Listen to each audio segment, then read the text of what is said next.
Baik, Assalamualaikum warahmatullahi wabarakatuh. Waalaikumsalam warahmatullahi Waalaikumsalam wabarakatuh. warahmatullahi Waalaikumsalam wabarakatuh. warahmatullahi wabarakatuh. Selamat siang, terima kasih kepada Ibu dosen Bunga Mardolitla, SSI MSTAT, selaku dosen pengampu pada mata kuliah yang sedang dilaksanakan.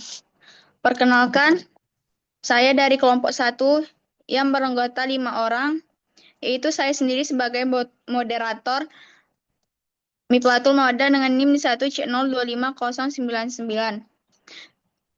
Piu Ripani Armi D1C024094. Asmuni D1C025077. Ariel Alkausar D1C025081. Miplatul Mawadah. Salwa Nafisa D1C025100. Baik, selanjutnya saya akan mulai menjelaskan materi yang kami presentasikan, yaitu tentang penentuan jenis tanaman berdasarkan kemiringan lahan pertanian menggunakan adopsi linear programming berbasis pengelola lahan citra. Di mana Indonesia ini merupakan negara agraris di mana sebagian besar penduduknya bekerja di sektor pertanian. Namun kondisi lahan pertanian tidak semuanya datar. Banyak yang memiliki kemiringan lereng berbeda. Kemiringan lahan sangat berpengaruh terhadap kesuburan tanah, risiko erosi dan longsor, jenis tanaman yang dapat ditanam. Jika kemiringan lahan lebih dari 15 derajat, lahan menjadi lebih mudah rusak dan rentan terhadap erosi. Oleh karena itu, diperlukan metode untuk mendeteksi kemiringan lahan secara akurat agar dapat menentukan jenis tanaman yang sesuai. Next.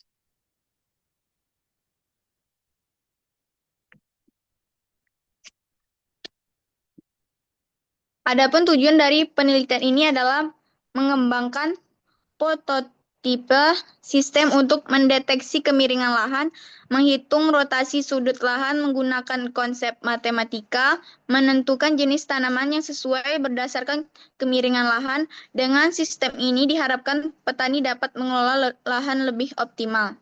Next.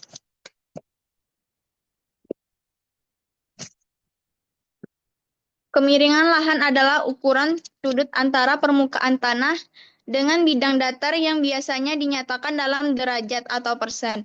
Kemiringan lahan mempengaruhi aliran air permukaan, risiko erosi, kesuburan tanah, produktivitas pertanian. Semakin curam suatu lereng, maka kecepatan aliran air meningkat. Tanah lebih mudah tererosi. Next. Adapun metode yang digunakan dalam penelitian menggunakan adopsi linear programming berbasis pengelolaan citra, yaitu pengumpulan data berupa gambar lahan pertanian, pengelolaan citra, image processing untuk mendeteksi bentuk dan kemiringan lahan, linear programming untuk menentukan sudut kemiringan, transformasi geometri untuk menghitung rotasi lahan, sistem pendukung keputusan untuk menentukan jenis tanaman yang sesuai. Next.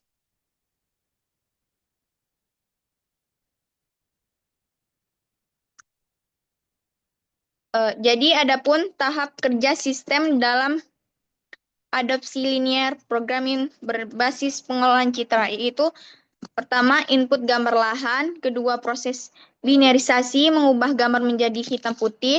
Ketiga, proses Gaussian blur untuk menghilangkan nuance. Keempat, deteksi objek menggunakan linear programming. Kelima, menghitung kemiringan lahan. Keenam, menentukan apakah perlu normalisasi sudut. Ketujuh, sistem memberikan rekomendasi jenis tanaman.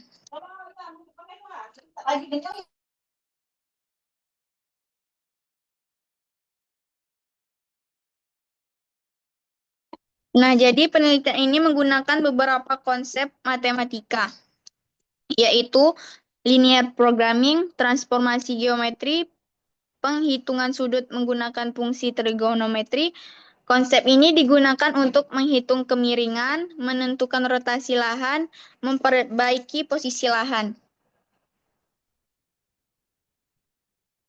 Next.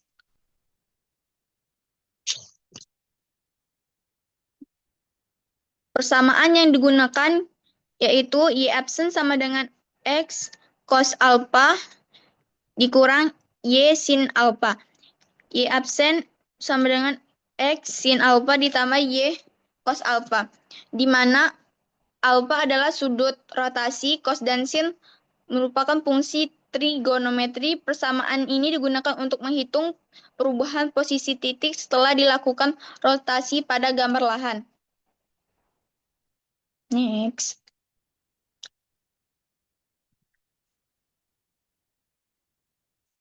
Walaupun tidak secara langsung dibahas secara mendalam, konsep rotasi dan transformasi geometri memiliki hubungan matematis dengan fungsi hiperbolik dalam analisis transformasi bentuk.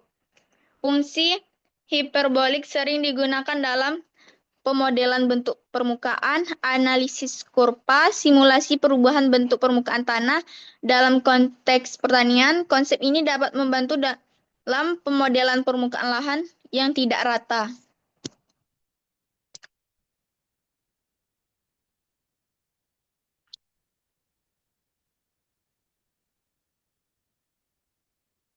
Adapun hasil penelitian menunjukkan bahwa sistem mampu mendeteksi kemiringan lahan, menentukan apakah perlu normalisasi, memberikan rekomendasi tanaman. Contoh di lahan datar, tanaman sayuran daun, sawi, kangkung, seledri. Jika di lahan agak landai, tanaman umbi seperti wortel dan kentang.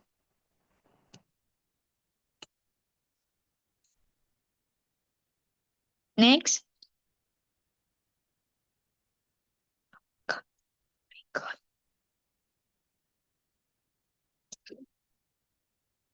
Adapun faktor yang mempengaruhi proses.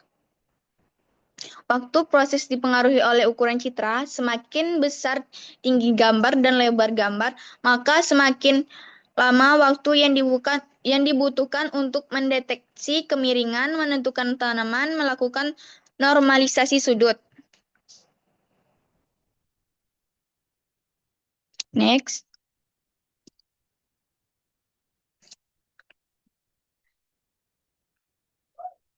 Jadi kesimpulan dalam penelitian adaptasi linear programming berbasis pengolahan citra yaitu pertama, kemiringan lahan dapat dideteksi menggunakan pengolahan citra dan linear programming.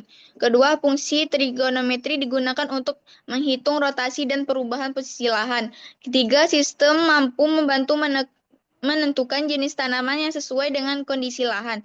Keempat, ukuran citra mempengaruhi waktu pemrosesan sistem. Penelitian ini dapat membantu pengambilan keputusan dalam pengelolaan lahan pertanian. Next.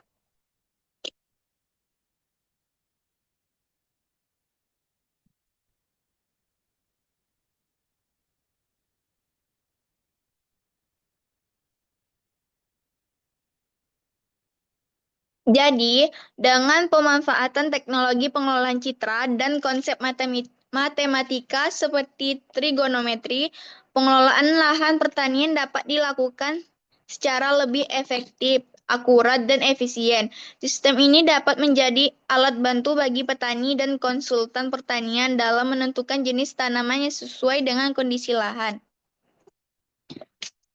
Terima kasih. Kami dari kelompok 1 membuka sesi tanya jawab jika ada yang berkenan.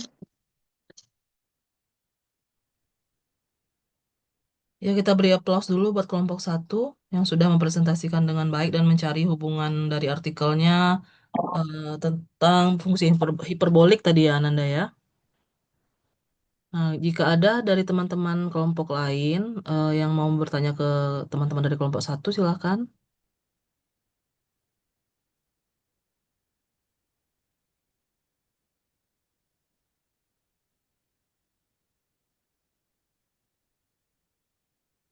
Cuma tadi ini rumus-rumusnya nggak ada ya, Ananda. Coba ke atas lagi, Ananda. Ada. Yang di bagian mana tadi?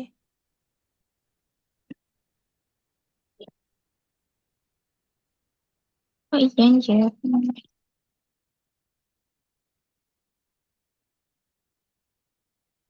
Oh, di sini ya. Iya, Bu. Oke, oke, oke. Kalau yang untuk penerapannya nggak ada ya, yang ke kasusnya, masuk ke kasusnya. Tapi setidaknya sudah dijelaskan dengan inilah untuk penampilan perdana cukup baik, sudah baik maksudnya jangan cukup baik ya, sudah baik ya. Em, kita beri aplaus dan silahkan ini yang bertanya. Kalau nggak ada yang bertanya, Ibu tunjuk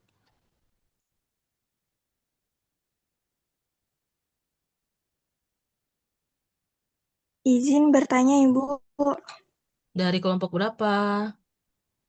dari kelompok 2 Ya, silahkan kelompok dua. atas nama ya, Revina Dwi Zakir. Perkenalkan, nama saya Revina Dwi Zakira dengan NIM akhir 98.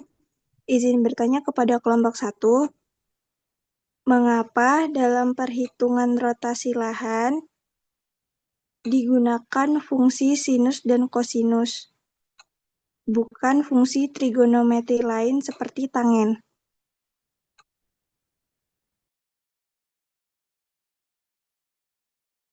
Oke, ditampung dulu pertanyaannya. Ada lagi pertanyaannya, minimal 2 pertanyaan ya. Silakan kelompok 1 dipikirkan jawabannya. Selanjutnya Ibu tunjuk aja. Coba Saya adalah Bu. siapa? Saya Bu.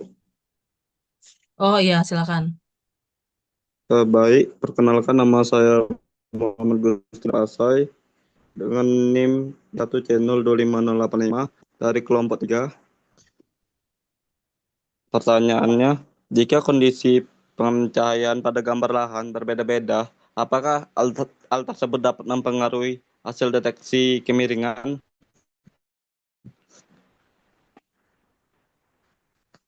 Oke, terima kasih kedua penanya. Kelompok 1 udah dicatat pertanyaan teman-temannya.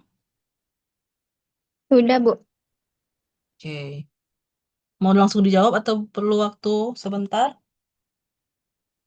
Izin, Bu. Perlu waktu sebentar. Oke. Sambil ini ya, sambil menunggu kelompok 1, kelompok 2 siap-siap. Siapkan slide-nya dan pembagian tugasnya udah harus jelas ya.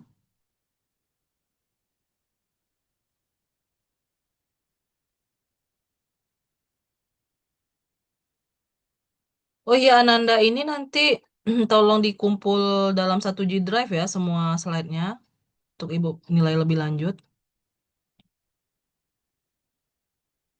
Semua kelompok nanti dikumpul lewat Anissa aja ya. Atau Anissa yang buat G Drive-nya gitu. Atau siapa, bebas lah. Yang penting semua slide-nya dikumpulkan. Boleh dalam bentuk PDF dan sudah dikompres biar lebih ringan ya. Filenya nggak terlalu berat.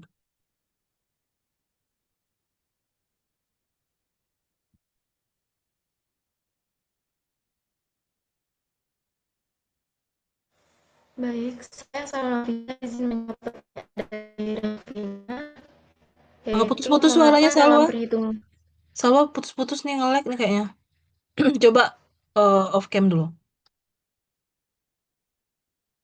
Oke, silakan jawab. Halo, halo, apa jelas Bu suara Salwa?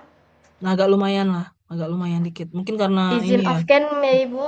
Iya, iya, boleh, boleh. Silakan Salwa.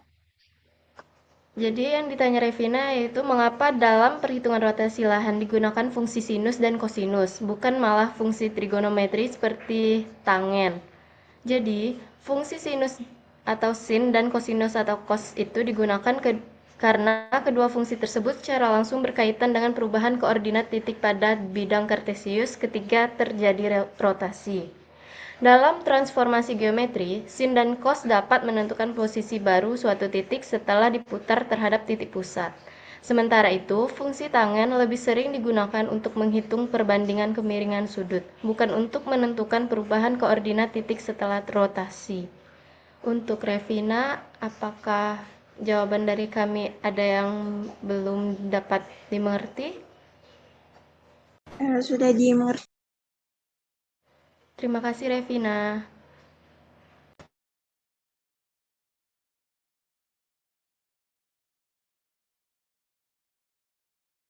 Oke, bagus. Kelompok 1. Lanjut, pertanyaan kedua. Sudah bisa? Atau masih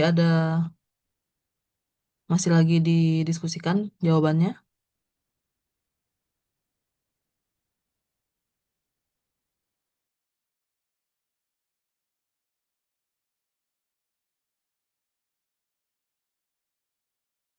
Baik, di sini saya akan menjawab pertanyaan Gustian.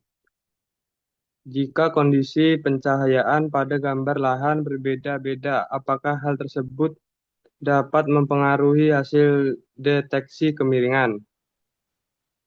Ya, kondisi pencahayaan dapat mempengaruhi kualitas gambar yang diproses. Perbedaan cahaya dapat menyebabkan perubahan kontras dan detail objek, sehingga proses deteksi atau bentuk lahan menjadi kurang akurat. Oleh karena itu, digunakan proses Gaussian, blur, dan binarisasi untuk mengurangi noise dan menstabilkan hasil pengolahan citra. Untuk Gustian, apakah bisa dimengerti? Bisa.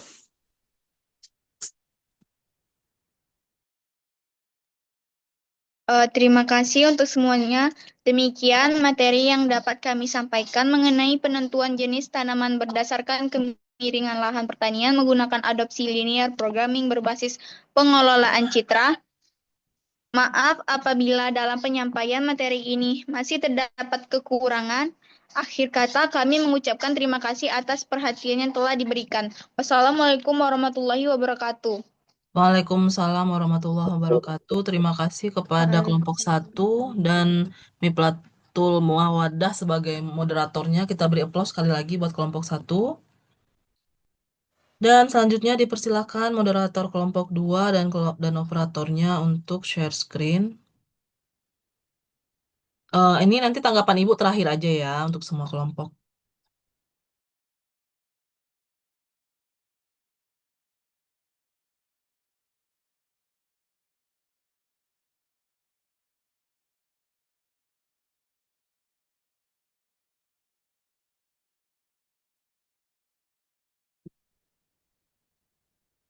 Oke, baiklah. Assalamualaikum warahmatullahi wabarakatuh.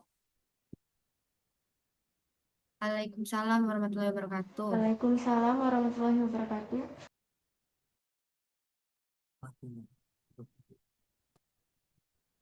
Yang terhormat Ibu Bunga Mardotila SSI MStat.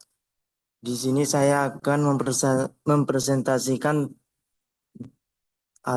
mempresentasikan judul yang diterapkan oleh PPT ini. Penerapan Black Scholes untuk premisi asuransi pertanian indeks curah hujan. Oke, next. Abstrak ini kan ada 3, jadi tujuan ada 3, yaitu tujuan menghitung dan menganalisis premi asuransi pertanian berbasis indeks curah hujan menggunakan solusi PDP Black Scholes. Yang kedua, metode penentuan indeks via Pearson uji normalitas Shapiro-Wilk volatilitas dari log return estimasi premi dengan rumus Black Scholes. Yang ketiga, hasil utama.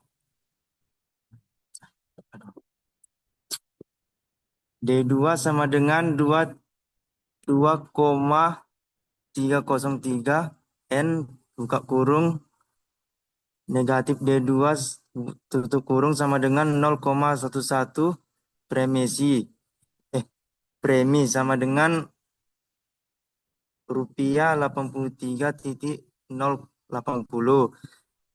dengan P sama dengan Rp 8 juta S0 sama dengan 312,64 mm, F sama dengan 193,125 mm, R sama dengan 0,5, T sama dengan 0,5, 0 sama dengan 0,298. Baiklah, slide selanjutnya akan dibacakan oleh Jepa. Kepada Jepa kami persilakan.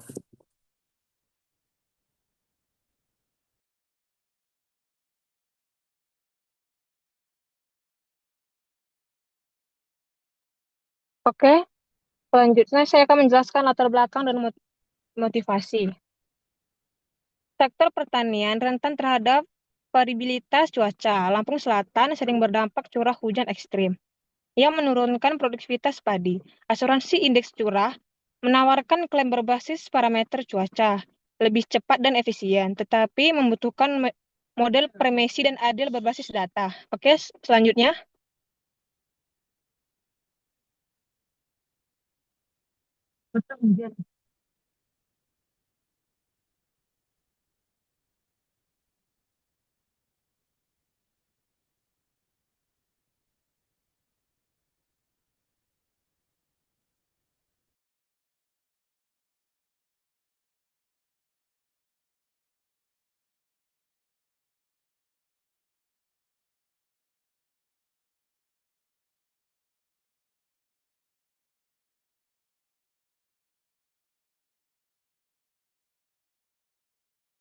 Kenapa kok tiba-tiba diam ini Ananda?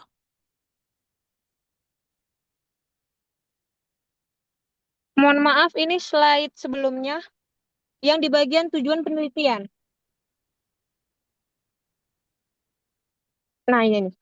Selanjutnya tujuan penelitian. Yang pertama, identifikasi indeks. Menentukan bulan curah hujan paling berpengaruh terhadap produktivitas padi. Selanjutnya, hitung volatilitas. Volatilitas dari lake return untuk dimasukkan ke dalam black scholars. Selanjutnya, uji normalitas.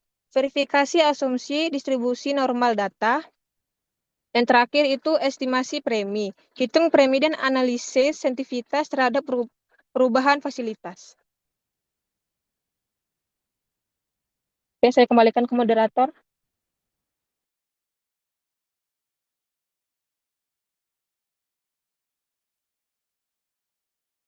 Oke, baiklah. Di sini saya akan membuka sesi tanya jawab. Yang mau dijawab, kami persilakan. Kok langsung tanya jawab Ananda, ini slide-slide yang lainnya belum dijelaskan ya? Oh, maaf, lupa Bu.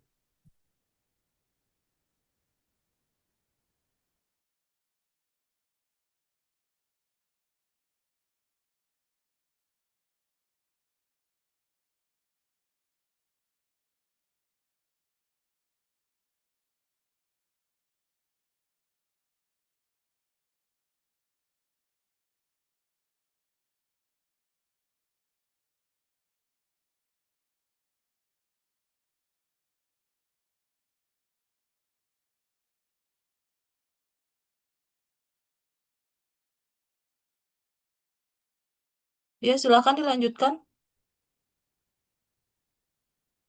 Kelompok 2 berapa orang yang hadir?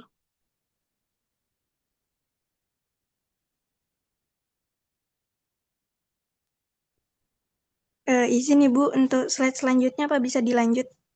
Ya, silakan dilanjutkan. Oke, slide selanjutnya tolong.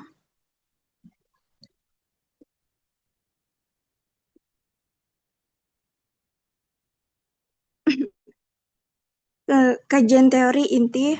Yang pertama itu ada asuransi indeks curah hujan, yaitu kompensasi berdasarkan indikator curah tanpa inspeksi lapangan, efisiensi, dan cepat. Yang kedua ada Shapiro-Wilk, yaitu uji normalitas penting untuk asumsi black scholes. Yang ketiga ada Person correlation, mengukur kekuatan dan arah hubungan linear antara curah hujan dan produksi padi.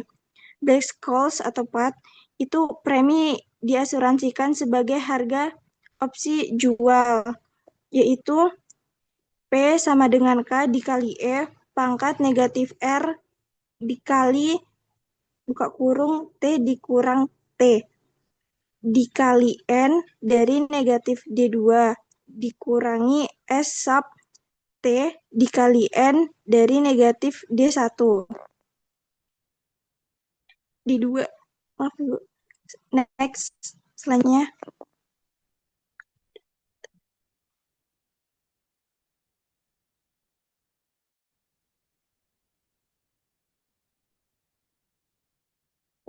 Next slide selanjutnya tolong.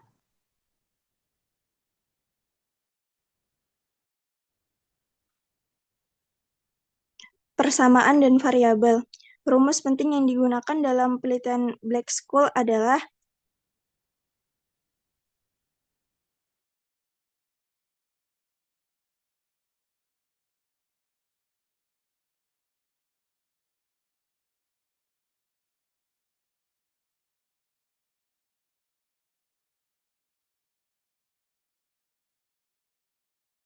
Nah, ketika ada seperti ini simbol-simbol, Ananda tuh harusnya di crop aja dari rumus asli. Kalau misalkan di kopas, jadinya kadang berantakan. Dan juga ada ketika Ananda lupa simbol, Ananda bisa lihat RT. untuk persamaannya bisa dilihat pada layar seperti itu ya.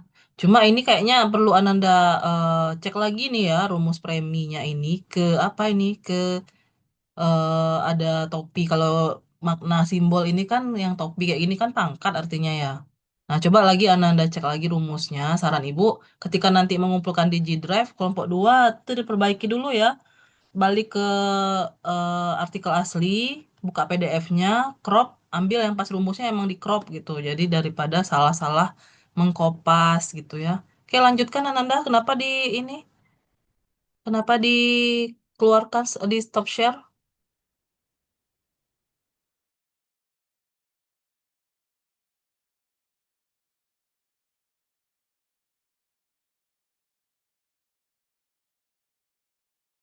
Ini kelompok 2 terlihat seperti kurang koordinasi ya.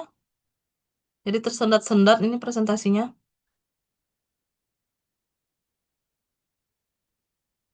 Lanjutkan moderator slide-nya. Maaf Ibu, tadi jaringan saya terputus. Oh gitu, oke. Ya, ya, lanjut, lanjut.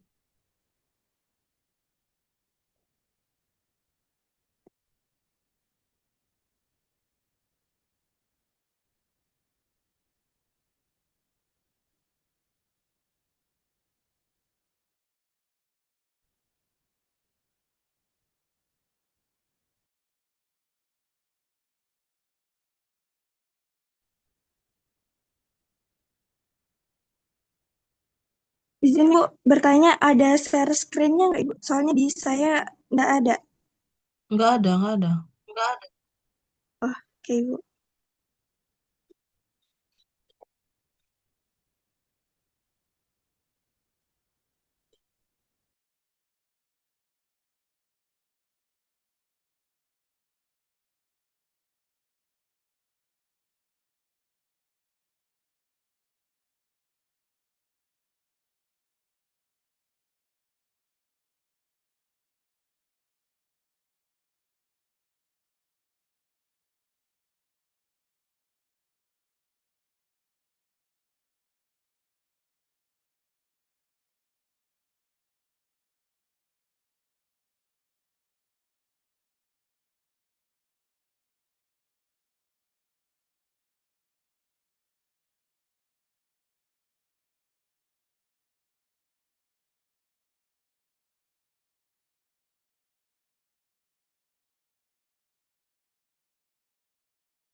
Silakan dilanjutkan.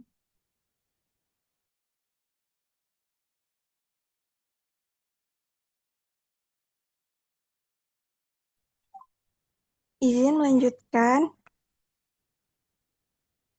Di 1 dan 2 untuk opsi 4, kemudian premi. Mohon maaf Ibu belum bisa cara membacanya. Iya, ini ada kesalahan penulisan nih sepertinya nih ya. Nanti kelompok 2 cek lagi, kopas aja crop dari artikelnya ya, biar nggak salah penulisan formulasi. Kalau nggak tahu tadi kan sudah Ibu sampaikan untuk formulasi, kalau nggak tahu simbol maksudnya ya, nggak tahu cara baca. Ini kan do nih ya, yang apa nih namanya, yang mirip D melengkung itu. Nah, kalau Ananda bingung, bisa pas presentasi ngomongnya gini, biar nggak berlama-lama di sini ya. Untuk formulasi terkait penelitian pada artikel ilmiah tersebut dapat dilihat di layar gitu ya. Cuma ini Ibu lihat masih banyak kesalahan di rumusnya, nanti cek lagi kelompok 2. Oke, lanjut. Untuk slide selanjutnya, saya kembalikan ke moderator.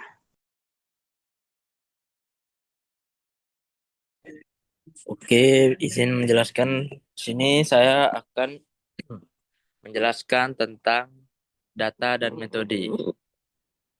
Data curah hujan dan produksi padi Lampung Selatan atau 2018 sampai 2023.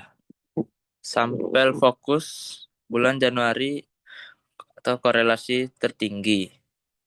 Pengolahan Excel dan Python atau Google Colab. Langkah identifikasi indeks person, uji normalitas atau Shapiro-Wilk, tentukan K dan F, hitung log return, volatilitas, estimasi, premi, analisis sensitivitas. Slide selanjutnya. Itu ada hasil utama. Yang pertama ada korelasi Januari sama dengan R sama dengan minus 0,86 atau korelasi negatif kuat dengan produksi padi. Yang kedua, normalitas Shapiro-Wilk P sama dengan 0,358 data normal layak untuk black holes. Yang ketiga ada parameter utama P sama dengan rupiah 8 juta sama dengan S0 sama dengan 312,64 mm, F sama dengan 193,125 mm, R sama dengan 0,05, T sama dengan 0,5, sigma sama dengan 0,298. Yang terakhir ada premi D2 sama dengan 2,303, N buka kurung minus D2 tutup kurung sama dengan 0,011, premi sama dengan 83.080. Baik, selanjutnya saya akan kembalikan ke moderator. Terima kasih.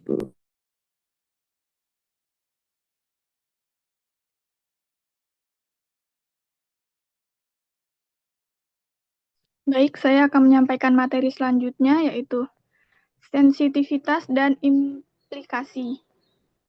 Premi sensitif terhadap volatilitas, contoh aksen naik ke 0,40 sampai premi sama dengan 385.931. Semakin tinggi ketidakpastian iklim, semakin tinggi premi yang diperlukan untuk menutupi risiko. Implementasi model ini meningkatkan transparansi premi dan dapat dijadikan basis decision support untuk penyusunan premi tahunan oleh lembaga asuransi dan pemerintah. Selanjutnya.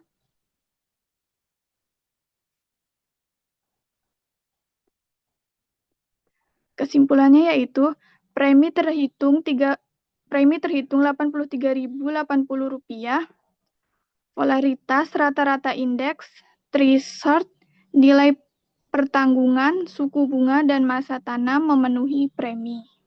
Sekian penerapan presentasi dari kelompok 2. Saya kembalikan kepada moderator.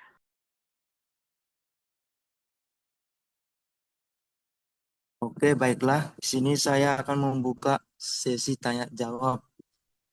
Yang mau menjawab kami persilakan. Yang mau menjawab, yang mau bertanya. Silakan kelompok lain yang mau bertanya kepada kelompok 2. Saya ingin bertanya. Silakan. Perkenalkan, nama saya Miflatul Moda. Mengapa model Black Scholes digunakan dalam penentuan premi asuransi pertanian?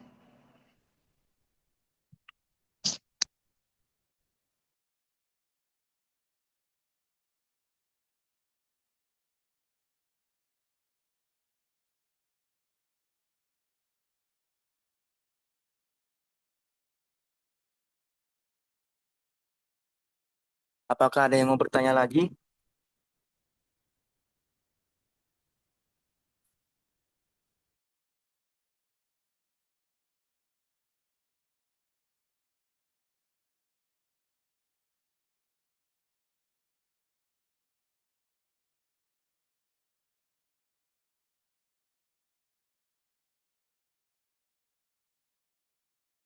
Saya izin bertanya. Moderator kelompok 2 nih ada yang mau tanya nih. Ya, persilakan. Perkenalkan, nama saya Gali Ramadhani dari kelompok 3, izin bertanya. Eh, Pertanyaannya yaitu, mengapa dilakukan uji normalitas Shapiro-Wilk pada data curah hujan? Apakah jelas pertanyaannya? Jelas. Baik, terima kasih. Ya, sama-sama. Baik, berikanlah kami untuk menjawab pertanyaan-pertanyaan dari kawan-kawan Ya, dengan silakan waktu kelompok. 1 sampai 2 menit. Ya, silakan kelompok 2 dipikirkan dulu jawabannya sembari menunggu kelompok 2, kelompok 3 bersiap ya. Siap, Bu.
Izin menjawab pertanyaan dari Mawar.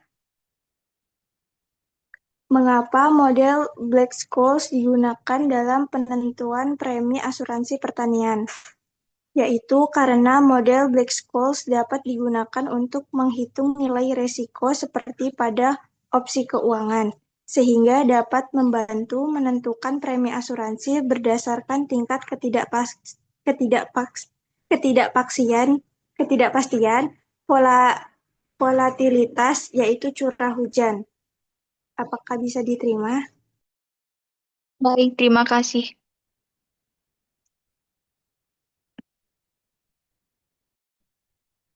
Oke, baik. Di sini saya izin menjawab pertanyaan dari saudara Gali. Pertanyaannya adalah, mengapa dilakukan uji normalitas Shapiro-Wilk pada data curah hujan? Jawabannya adalah, Uji Shapiro-Wilk dilakukan untuk memastikan bahwa data berdistribusi normal karena distribusi normal merupakan salah satu asumsi yang diperlukan dalam penerapan model Black-Scholes. Apakah Saudara Galih bisa dimengerti?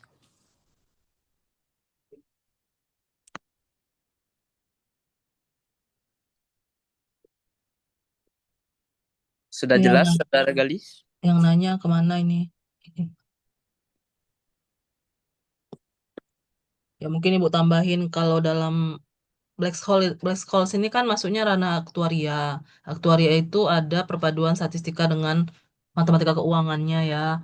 Jadi ada asumsi yang harus dipenuhi kalau kita melakukan suatu eh, langkah-langkah analisis gitu ya. Salah satunya asumsinya data harus berdistribusi normal. Dan Shapiro-Wilk ini cuma salah satu dari sekian banyak uji hipotesis untuk menguji normalitas data gitu, Ananda. Oke, Bu. Berhubung yang nanyanya nggak nyaut, ya udah boleh ditutup. Applause buat kelompok 2, Ananda semua. Oke, baiklah. Demikianlah dari kelompok 2. Wassalamualaikum warahmatullahi wabarakatuh. Waalaikumsalam warahmatullahi wabarakatuh.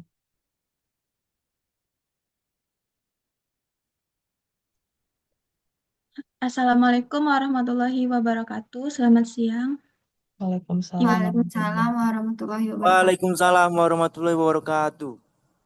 Selamat siang Ibu Bunga Mardholilah SSIM Stat dan teman-teman sekalian.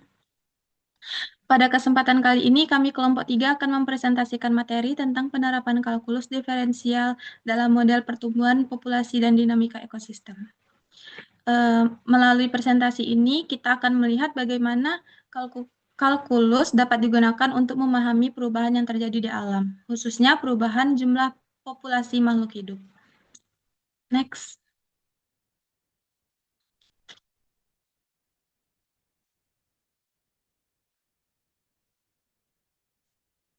Anggota.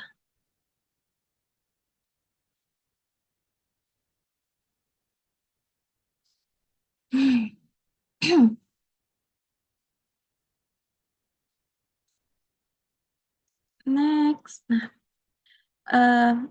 berikut adalah anggota dari kelompok kami, yaitu ada Galih Ramadhani, M. Gustianda Pasai, Aza Akilah, saya sendiri, M. Farhan Al-Habibi, dan Egy Febrian Debataraja.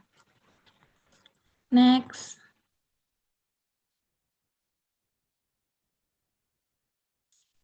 Nah, pada presentasi ini kami akan membahas mengapa kalkulus penting dalam pengetahuan alam, serta menjelaskan 3 model matematika yang digunakan untuk mempelajari pertumbuhan populasi, yaitu model eksponensial, model logistik, dan model Lotka-Volterra. Model-model ini membantu ilmuwan memahami perubahan populasi dan interaksi antar makhluk hidup dalam ekosistem. Next.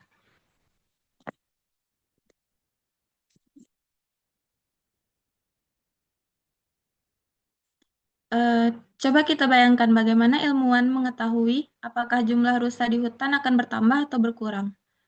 Di alam, populasi makhluk hidup selalu berubah karena kelahiran, kematian, dan interaksi dengan spesies lain. Untuk mempelajari perubahan tersebut, ilmuwan menggunakan kalkulus diferensial, yaitu alat matematika untuk menghitung laju perubahan terhadap waktu, yang biasanya dituliskan sebagai dn per dt. Berikutnya akan dilanjutkan oleh rekan saya, Farhan Al-Habibi.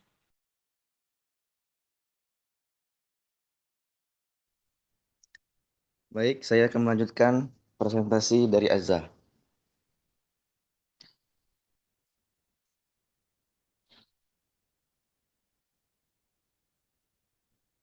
Next.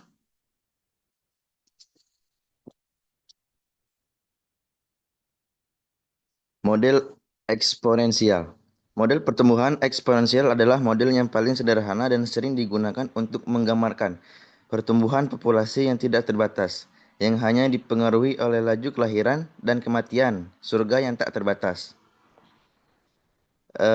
aplikasi di dunia nyata spesies invasif, misalnya tikus yang baru pertama kali masuk ke gudang jagung, jagung banyak belum ada predator, tikus akan berkembang biak dengan sangat cepat.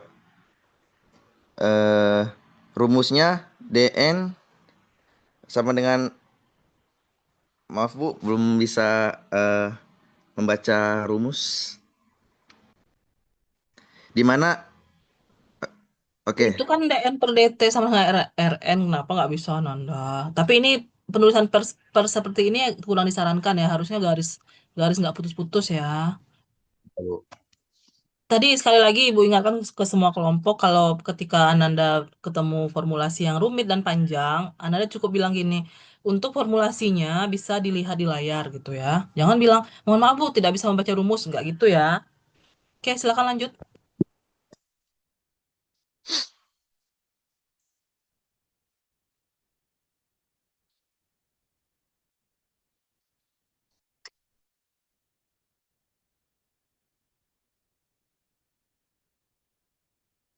Baik, slide selanjutnya.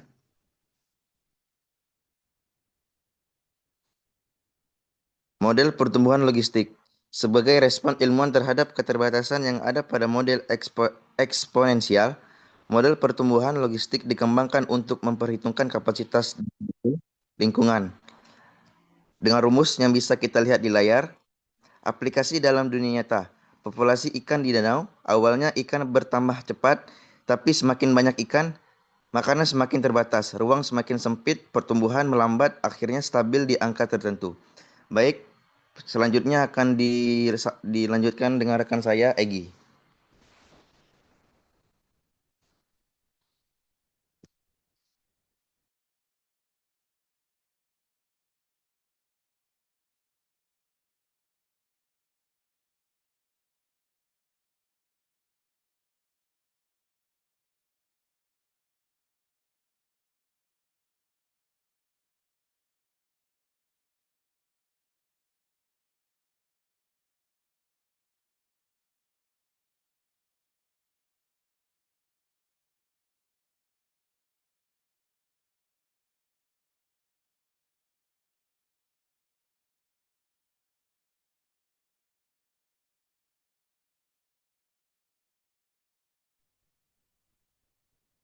Baik, di sini saya akan melanjutkan presentasi dari Farhan Al-Habibi. Selanjutnya ada model Lotka-Volterra, yaitu eh, model yang untuk menggambarkan interaksi antara spesies dalam ekosistem. Model Lotka-Volterra digunakan untuk menganalisis hubungan antara predator dan mangsa. Dalam model ini, perubahan jumlah populasi predator dan mangsa dinyatakan dalam dua persamaan diferensial yang saling bergantung. Untuk formulanya yaitu delta nm per dt sama dengan a nm dikurang Oh, itu beta alfa. n Alfa NM dikurangi beta NM NP. alfa nm dikurang beta nm np dan dn dan delta np per delta t sama dengan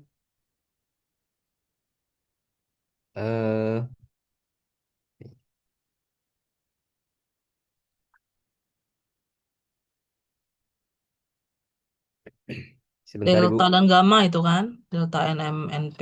Yang tadi D, yang ini D. DNP per DT sama dengan delta NM NP dikurangi gamma NP. Oke lanjut. Tadi yang pesan Ibu ya diingat. Kalau pas lupa simbol, rumusnya atau formulasi dapat dilihat di layar gitu. Lanjut, Galih Ramadhani.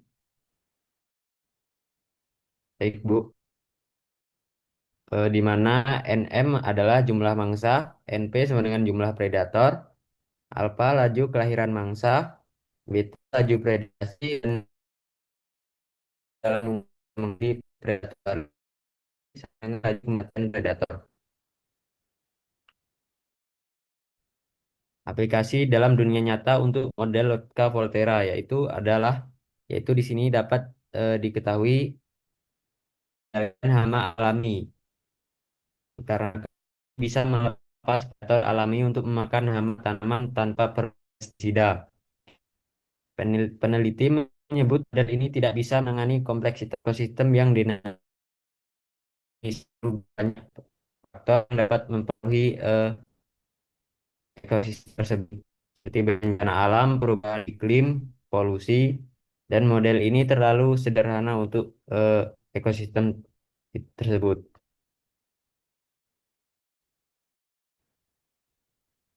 Baik, di sini kesimpulannya yaitu untuk model eksponensial cocok untuk awal pertumbuhan dan populasi baru.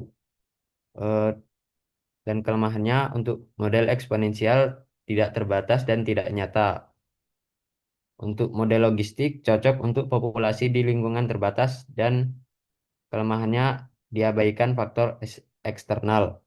Untuk model Lotka-Volterra cocok untuk interaksi di antara dua spesies. Untuk kelemahannya model Lotka-Volterra ini terlalu sederhana. Kesimpulannya, model logistik adalah yang paling realistis untuk populasi tunggal di alam. Tapi untuk interaksi antar spesies, Lotka-Volterra tetap berguna untuk melihat pola dasar. Model bukan realita, alam lebih kompleks dari rumus. Faktor-faktor eksternal seperti iklim, bencana alam, dan ulah manusia tetap harus diperhatikan.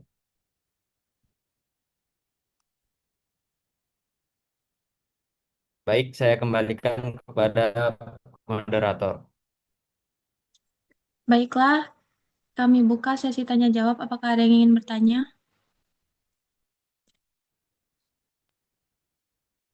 Izin bertanya, kelompok 3. Ya, silakan. Kenalkan, nama saya Rara Kusuma. Saya dari kelompok 4. Di sini ingin bertanya, apa perbedaan utama antara model pertumbuhan eksponensial dan model pertumbuhan logistik? Baik, terima kasih pertanyaannya Rara. Selanjutnya, apakah ada yang ingin bertanya?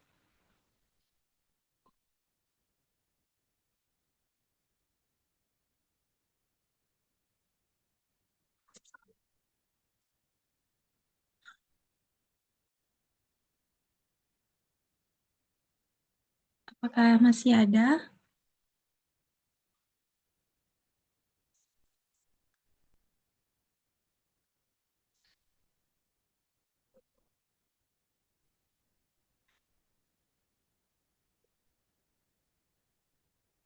Kalau nggak ada ibu tunjuk nih.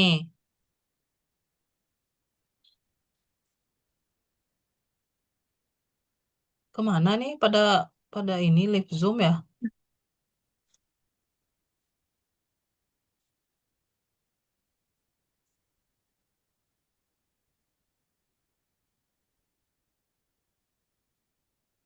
Saifuddin, ada pertanyaan Saifuddin?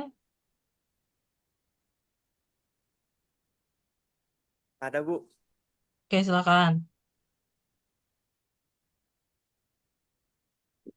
Perkenalkan, nama saya Saiful Rifai Rambe dengan NIM belakang 84. Izin bertanya, mengapa model Lotka-Volterra digunakan untuk menjelaskan hubungan predator dan mangsa? Baik, terima kasih pertanyaannya. Rambe, apakah ada lagi? Udah kelompok 3 cukup 2 pertanyaan aja. Baik, Ibu. Izinkan kami untuk mencari jawabannya. Oke, sembari menunggu kelompok 3 mencari jawaban, silakan kelompok 4 bersiap-siap.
Baik, saya akan menjawab pertanyaan. Apa perbedaan utama antara model pertumbuhan eksponensial dan model pertumbuhan logistik? Model pertumbuhan eksponensial menggambarkan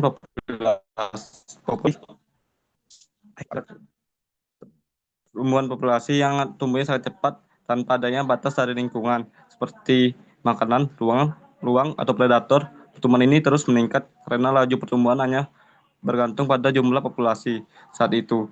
Model ini biasanya terjadi ketika sumber daya yang sangat melimpah.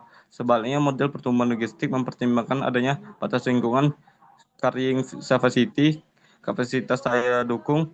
Pada awalnya populasi memang tumbuh cepat, tetapi ketika jumlah populasi semakin besar dan sumber daya mulai terbatas, pertumbuhan akan melambat hingga akhirnya stabil pada suatu jumlah tertentu. Apakah sudah mengerti, Rara? Ya, Gustian, terima kasih.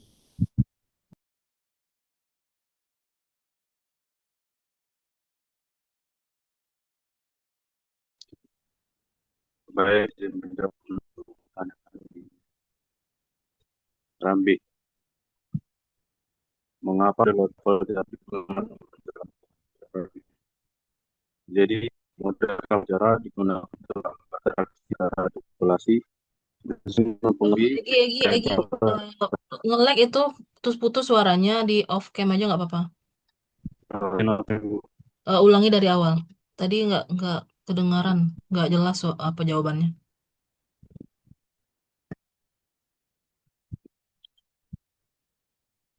Izin menjawab pertanyaan dari Saifuddin Rambi. Mengapa model Kapoltera digunakan untuk menjelaskan hubungan predator dan mangsa?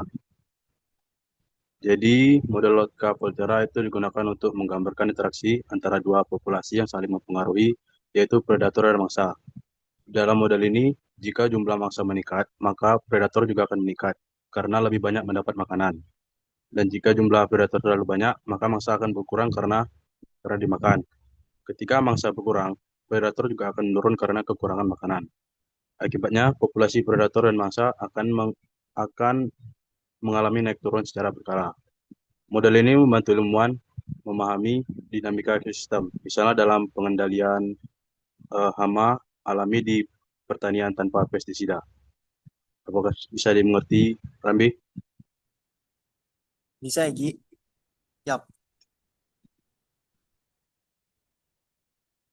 Oke, terima kasih.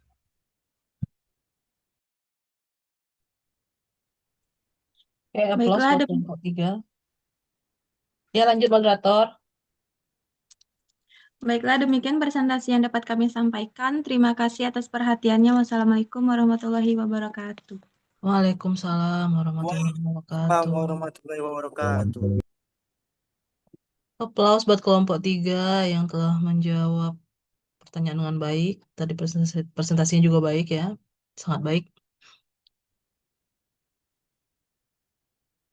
Selanjutnya dipersilakan kelompok 4 untuk presentasi.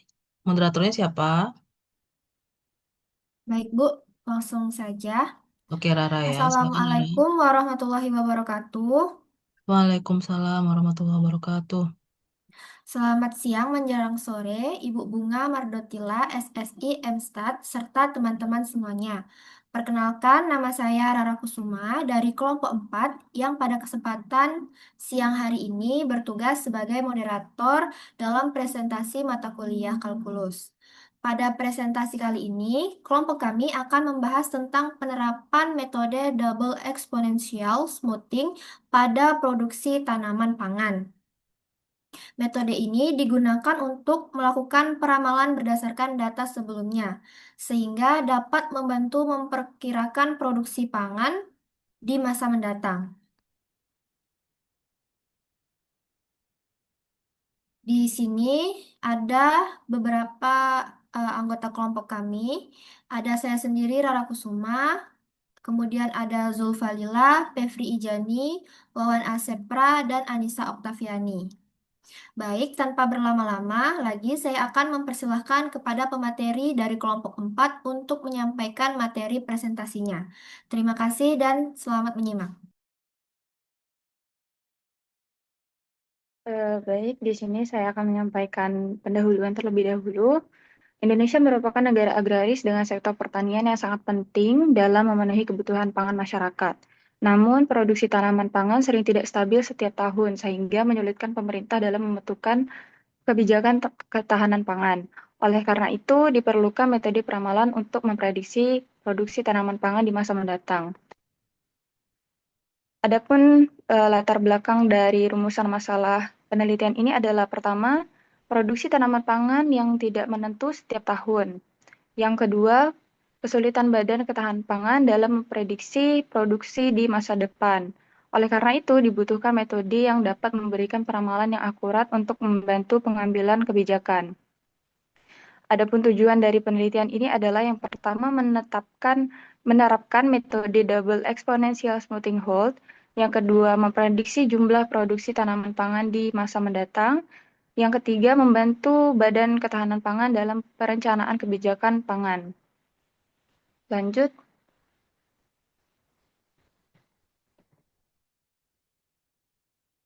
Peramalan adalah proses memprediksi kejadian di masa depan berdasarkan data historis dengan menggunakan model matematis. Peramalan ini sangat penting dalam berbagai bidang seperti ekonomi, bisnis, pertanian, dan industri. Lanjut.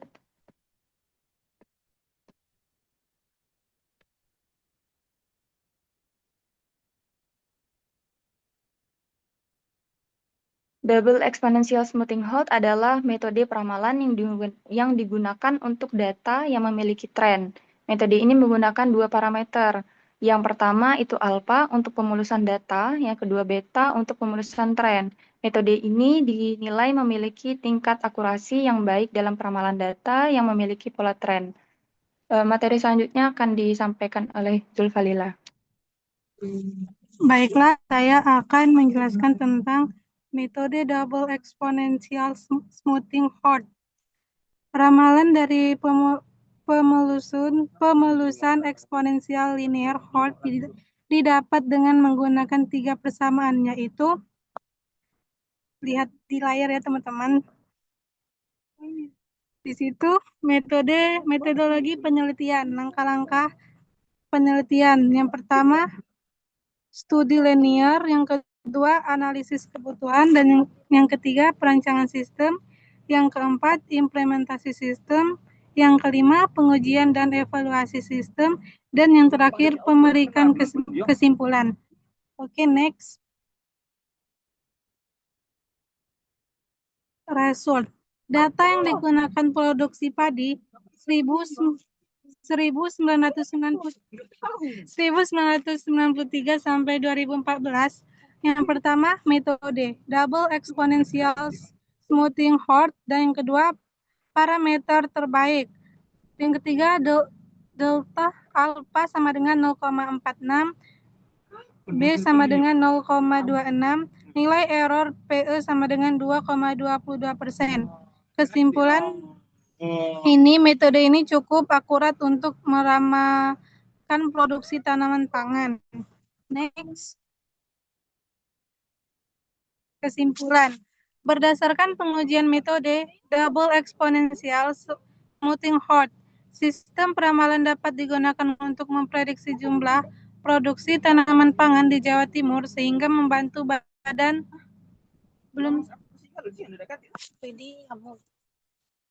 mendatang. Selain itu, jumlah atau rentang waktu data yang digunakan juga mempengaruhi nilai alfa dan beta yang berdampak pada hasil ramalan dan nilai PE. Semakin panjang rentang waktu data yang digunakan, maka hasil peramalan cenderung memiliki nilai PE yang lebih kecil sehingga prediksinya lebih baik. Oke, saya kembali ke moderator.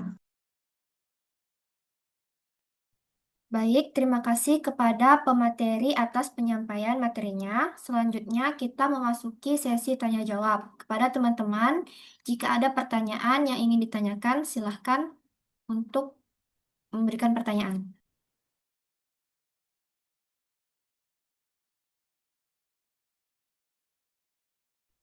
Kalau nggak ada, Ibu tunjuk nih.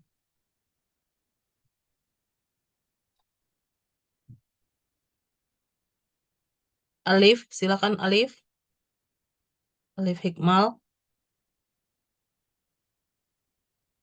Ya, Bu. Silakan bertanya. Ya, Bu. Bentar, Bu. Baik, izin bertanya kepada kelompok 4. Perkenalkan, nama saya Alif Hikmal Mansoni dengan NIM ujung 82. Pertanyaannya adalah, mengapa penelitian ini menggunakan metode double exponential smoothing hole?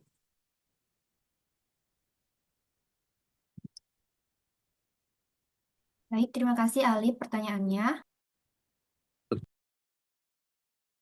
Udah selesai atau belum tuh kayak menggantung pertanyaannya? Alif? Sudah, Ibu. Oh, oke. Selanjutnya Jepanya. Silakan Jepanya Sembiring bertanya.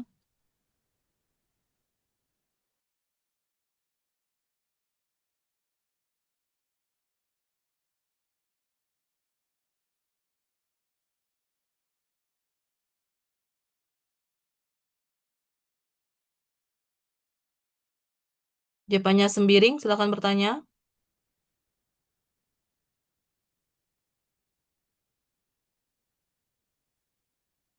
Baik, saya izin bertanya. Apa fungsi dari parameter alfa dan beta? Apakah sudah jelas? Cukup jelas, terima kasih Jepa dan Alif untuk pertanyaan yang diberikan. Izinkan kami untuk berdiskusi sebentar. Kelompok 4 ini terakhir ya, Nanda ya. Kelompok 5-nya nggak ada kan?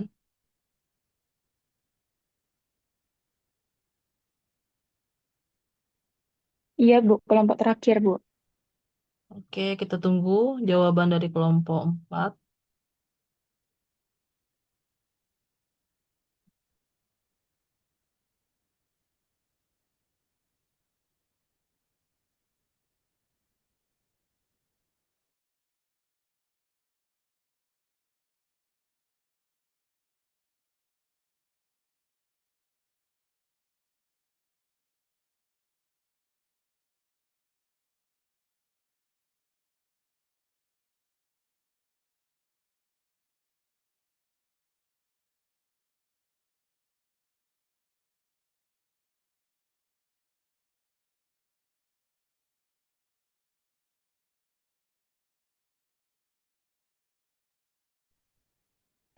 Izin menjawab untuk pertanyaan dari Alif tadi.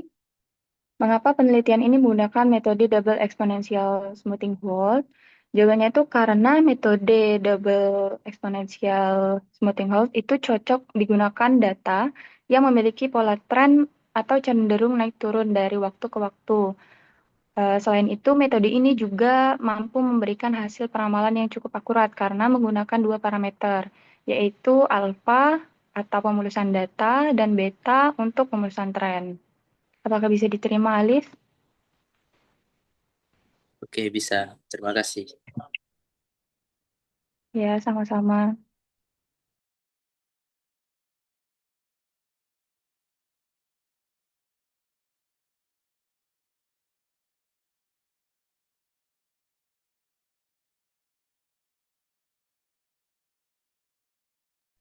Mari menunggu jawaban pertanyaan Jepanya ya. Kalau untuk peramalan tuh banyak metodenya, Nanda. Ini cuma salah satunya aja, Nanda ya. Bisa Nanda searching, googling lagi, atau lihat-lihat di ResearchGate. Itu banyak ya metode peramalan yang dapat digunakan dalam berbagai bidang. Oke, pertanyaan dari Jepanya. Siapa yang mau jawab kelompok 4? Baiklah, saya akan menjawab pertanyaan dari Jepanya. Apa fungsi dari parameter alfa dan beta? Alfa digunakan untuk melakukan pemulusan data atau mengatur seberapa besar pengaruh data terbaru terhadap hasil peramalan. Sedangkan beta digunakan untuk melakukan pemulusan terhadap tren atau kecenderungan perubahan data dari waktu ke waktu. Kedua parameter ini sangat berpengaruh terhadap hasil peramalan yang dihasilkan. Oke, apakah jelas ya, Pak? Baik, sudah cukup jelas.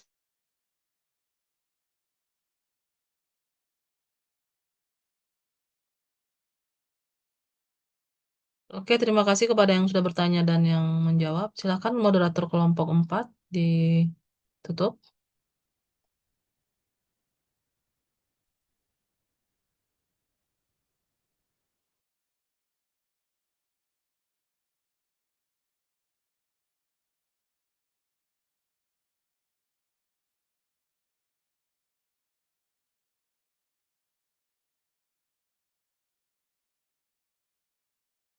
Sepertinya moderatornya terlempar ya. Boleh digantikan oleh Anissa mungkin atau temannya dari kelompok 4 menutup presentasi. Mungkin hanya ini saja presentasi dari kelompok 4.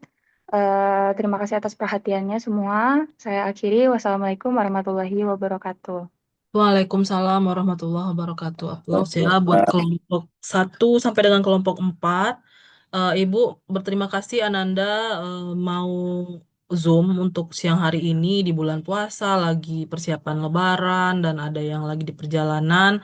Ibu apresiasi buat semua mahasiswa yang sudah hadir, yang tidak hadir tadi ada beberapa yang izin, ada beberapa yang tidak hadir tanpa kabar, itu nanti mengurangi nilai ya. Untuk yang hadir Ibu berikan poin tambahan, tadi kan screenshotnya udah Ibu sampaikan di grup. Kemudian ini Ibu apresiasi semua yang sudah bertanya, baik itu yang bertanya dengan keinginan sendiri ataupun yang Ibu tunjuk tadi. Dan terima kasih semua kelompok berusaha untuk menjawab pertanyaan dengan baik. Jadi Ibu tanggapi dulu kelompok 1 ya.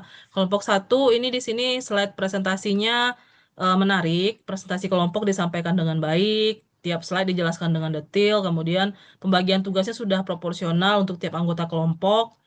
Untuk topik yang dipilih sudah relate ke fungsi hiperbolik dan semua pertanyaan dijawab dengan baik. Secara keseluruhan penilaian dari Ibu untuk kelompok 1 ini sangat baik ya. Lanjut ke kelompok 2. Aplaus dulu dong buat kelompok 1 Ananda. Oke, lanjut ke kelompok 2. Poin-poinnya koordinasi antara anggota kelompoknya masih agak tersendat ini sepertinya. Jadi di penyajian atau pengalihan slide ini sering terhenti, kemudian rumus atau formulasi dari artikel itu tidak tersaji dengan baik karena salah kopas atau apa gitu ya, typo. Kemudian terjadi beberapa kesalahan teknis tadi di presentasi kelompok 2 dan masih terdapat beberapa kesalahan baca. Jadi triknya misalkan ada istilah asing atau istilah-istilah yang ilmiah, Ananda bisa ketikkan itu di YouTube, terus Anda dengarkan bagaimana cara membacanya. Kemudian sebenarnya kelompok 2 Ibu apresiasi karena cukup berani membahas black scholes ya, karena ini kan sudah masuk ke ranah aktuaria. Tadi seperti Ibu sampaikan, paduan antara teori peluang dengan matematika keuangan. Dan secara keseluruhan presentasi kelompok 2 ini Ibu nilai baik. Oke, lanjut penilaian kelompok 3. Ini poinnya slide disajikan dengan menarik, sudah relate dengan materi dan sangat aplikatif, kemudian presentasinya lancar dan tidak tersendat, pembagian tugas dan komunikasi antara anggota kelompoknya sudah bagus, efektivitas waktunya sudah sangat baik, secara keseluruhan presentasi kelompok 3 sangat baik. Aplaus ya buat kelompok 2 dan 3 tadi, kelompok 2 lupa lagi aplaus. Oke, lanjut kelompok 4. Poin-poin yang Ibu soroti tadi di sini presentasinya sudah disajikan dan disampaikan dengan lugas. Moderatornya juga, cuma terakhir mungkin tadi terlempar ya. Kemudian pembagian tugas sudah baik, pemanfaatan waktunya sudah efektif, kemudian pemilihan topiknya sudah tepat. Secara keseluruhan presentasi kelompok 4 sudah sangat baik karena pertanyaan-pertanyaannya pun dijawab dengan gercep dan sangat baik. Oke, kita beri aplaus buat semua kelompok 1 sampai dengan kelompok 4 untuk kedepannya. Mungkin yang dari keempat kelompok tadi, Ibu sarankan untuk kelompok 2 ini ya, di mata kuliah lain, di presentasi yang lain, agar lebih meningkatkan performa presentasinya. Karena akan lebih banyak lagi presentasi di mata kuliah lain ke depannya, Ananda ya. Masih panjang perjalanan. Oke, mungkin itu aja. Apakah ada tanggapan balik dari Ananda? Boleh, silahkan. Ibu print screen lagi. Wah, ada yang keluar nih. Padahal Ibu mau print screen akhir apa nih? Temuan.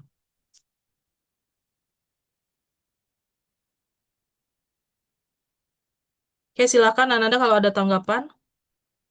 Ibu apresiasi juga yang sudah on cam ya.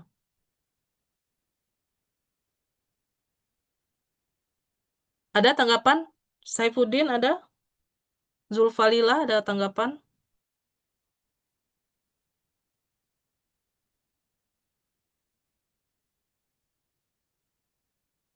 Baik, jika tidak ada, Ibu cukupkan pertemuan kali ini. Ibu mohon maaf jika terdapat hal-hal yang kurang berkenan, jadi nanti akan eh, mudah-mudahan nanti tidak ada komplainan dari Ananda ya ketika ada penilaian di akhir.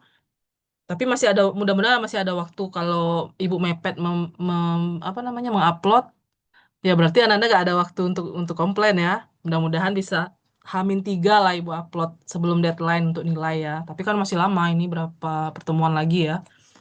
Mungkin dari Ibu itu, Ibu mohon maaf jika terdapat hal-hal yang kurang berkenan selama pertemuan dengan Ibu, baik itu di WA, komunikasi di WA, kemudian di kemarin di gedung BFST, kemudian di Zoom ini, dan juga dalam penyampaian video-video Ibu, jika ada hal-hal yang menurut Ananda kurang berkenan, itu Ibu mohon maaf. Salam buat keluarganya yang pulkam, dan yang tidak pulkam ya tetap semangat juga, dan yang di Kota Jambi ini juga salam buat keluarganya. Mungkin itu dari Ibu. Jika ada yang mau ini mau menyampaikan sesuatu boleh. Ini yang on cam apakah ada yang mau disampaikan? Tidak ada, Bu. Cukup, Bu.